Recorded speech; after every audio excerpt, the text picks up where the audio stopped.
Hey guys, selamat datang di video saya tentang sinusitis.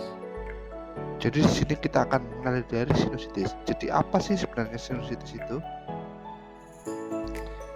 Jadi sinusitis itu sendiri merupakan kondisi peradangan pada sinus paranasal yang dimana rongga udara di dalam tenggorok yang terhubung dengan hidung dan tenggorokan. Di sini, penyebab rhinosinusitis dapat dibagi menjadi dua, yaitu penyebab lokal dan difus. Penyebab lokal dapat disebabkan ototogenik, tumor, dan fungal. Sedangkan untuk difus dapat disebabkan oleh mekanikal, inflamatori, dan imunitas, bergantung dari penyebabnya masing-masing. Lalu, kriteria sinusitis dapat dibagi lagi menjadi kriteria terkontrol, terkontrol sebagian, dan tidak terkontrol sesuai dengan keparahan dari masing-masing gejala yang ditimbulkan. Jadi di sini dalam keadaan ini hidung akan mengalami berbagai banyak perubahan baik dari jumlah cairan yang dikeluarkan dan warna dari hidung itu sendiri dan akhirnya menimbulkan beberapa gejala seperti berikut. Gejala sinusitis. Gejala dari sinusitis dapat meliputi hidung tersumbat atau berair, nyeri atau tekanan pada wajah, batuk, sakit tenggorokan, hingga penurunan penciuman dari hidung itu sendiri. Jadi, apa aja hal yang biasa dikeluhkan pada penderita sinusitis? Yang pertama ada pilek berkepanjangan. Pilek ini akan timbul sekitar 10 hingga 14 hari pada penderita sinusitis. Batuk berkepanjangan juga dapat muncul berbarengan dengan adanya pilek. Lalu adanya hidung tersumbat, di mana dia akan menurunkan dari fungsi penciuman pada setiap orang yang terkena sinusitis. Lalu juga ada nyeri di sekitar hidung apabila disentuh ataupun ditekan. Nyeri ini akan hilang apabila sinusitisnya juga akan hilang. Jadi ada banyak hal yang dapat menyebabkan dari sinusitis. Pertama ada infeksi virus, bakteri, alergi yang menyebabkan saluran sinus pada hidung menjadi tersumbat ataupun terblokir sehingga menyebabkan aliran cairan dari hidung tidak dapat berjalan dengan baik. Lalu selanjutnya kita akan membahas tentang pemeriksaan untuk menegakkan diagnosis dari sinusitis itu sendiri. Dokter dapat mendiagnosis sinusitis berdasarkan gejala pasien dan pemeriksaan fisik terutama pada lokalis di hidung dan tenggorok.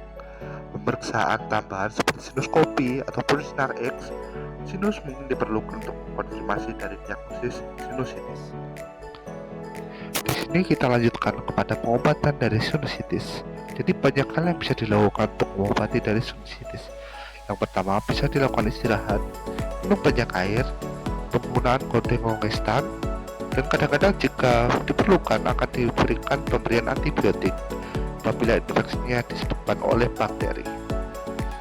Lalu pada kasus kronis atau sinusitis yang sudah berlangsung lama, mungkin memerlukan perawatan yang lebih intensif, termasuk terapi alergi yang dapat menyebabkan dari sinusitis, pembedahan sinus, atau penggunaan bahan-bahan steroid untuk mengobati pada bagian hidung itu sendiri.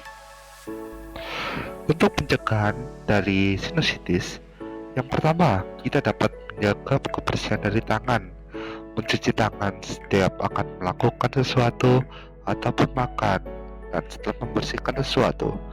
Dan yang paling penting adalah menghindari alergen yang dapat memicu reaksi alergi pada sinusitis itu sendiri, yang dimana setiap orang dapat berbeda dari alergennya, seperti itu.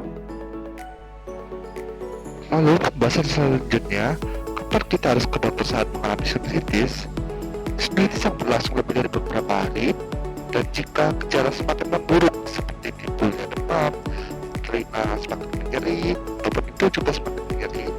Jika gejala semakin buruk, segera konsultasikan dengan dokter untuk perawatan yang sesuai.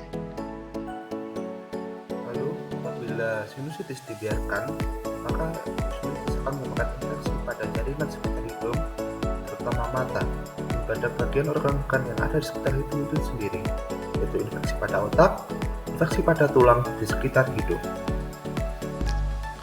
Jadi, pesan dari video ini adalah jaga hidung dari sinusitis, hindari alergen, dan hindari penyebab yang dapat menyebabkan sinusitis, dan lakukan hidup secara sehat, dan periksakan ke dokter jika perlu atau adanya timbul gejala-gejala komplikasi pada sinusitis akan tidak memperparah keadaan hidung Anda dan akan meningkatkan kualitas hidup. Terima kasih sudah menonton video saya tentang sinusitis dan semoga dapat bertemu di lain waktu. Terima kasih.